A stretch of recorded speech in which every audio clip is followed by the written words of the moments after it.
The hospital discharged me earlier than expected.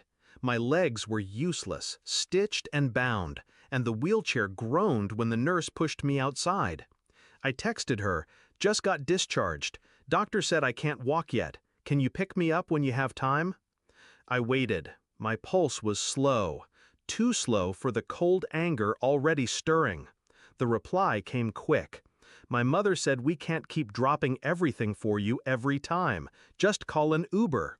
A short message, cruel in its simplicity. I stared at the screen, reading it again and again until the words lost shape. Around me, people were meeting loved ones.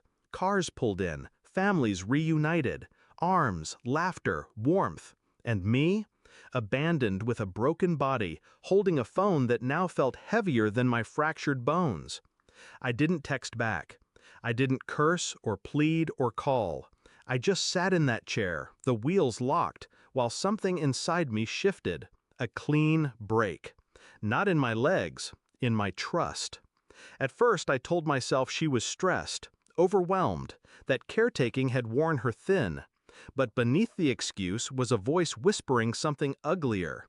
She didn't want to be here. Not really. Not for me. Her mother's words. That was the scapegoat she used. My mother said. Always her mother. As if every decision, every rejection could be pushed off onto someone else. But the truth was simple. She didn't want to pick me up. She didn't want the burden. That night, when I finally limped into the house on crutches, she was on the couch, phone in hand, smiling at something I couldn't see. "Sorry," she said, eyes still on the screen. "I didn't think it was a big deal." Not a big deal? My absence hadn't mattered. My pain hadn't mattered. But something, or someone, on that glowing screen did. And that was the first cut deeper than the stitches in my legs. I began watching. Quietly. She locked her phone more often now, took calls in the kitchen, in the yard, in her car, always hushed tones, always walking away. Her laughter came alive in those conversations, laughter I hadn't heard in months. I checked the phone bill, the same number, repeated, at midnight, at lunch, in the mornings before work. I searched it, a man, not a stranger, someone she had known years ago. Someone I had never been meant to find. The patterns emerged quickly, the lies disguised as errands, the sudden grocery runs, the gym trips that left no trace of sweat. And the worst part? She was careful.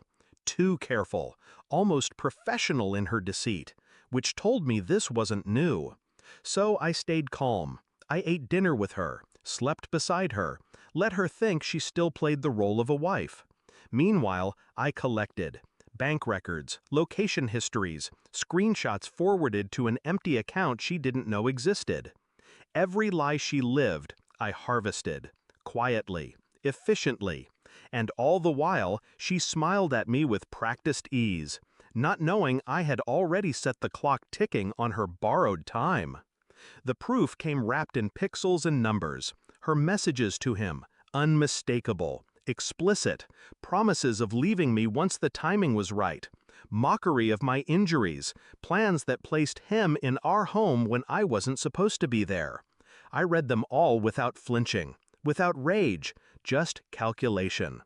When she came home that evening, I left the laptop open on the table. She froze when she saw it, her face drained, fingers trembling as they hovered above the trackpad. You went through my things?" I didn't answer. I didn't need to. The truth sat between us, undeniable, brutal. Her lips quivered. Excuses tumbled half-formed. She tried to close the screen, but I didn't move. I just watched as her mask cracked, as panic set in. She was broken before I ever said a word. The next morning, I left the house early. She thought I was still asleep. I walked into her mother's home, sat across from the woman who had always despised me, who whispered poison into her daughter's ear, and I handed her the printed stack, every message, every betrayal. She read them, silent, her lips pressed thin. "Your daughter," I said calmly, "is moving in with him. She's been planning it for months. She's been laughing at you, too. I left the papers on the table. No threats, no anger. Just the truth, delivered like a blade pressed into someone else's hand. By the time I returned home, her phone was already exploding with calls. Her mother's voice, shrill and vicious, tore through the walls. She looked at me then, eyes wide, face pale. She knew I had done it. And still, I said nothing. I don't remember her tears. I don't remember her apologies. What I remember is the silence that followed after I stopped listening.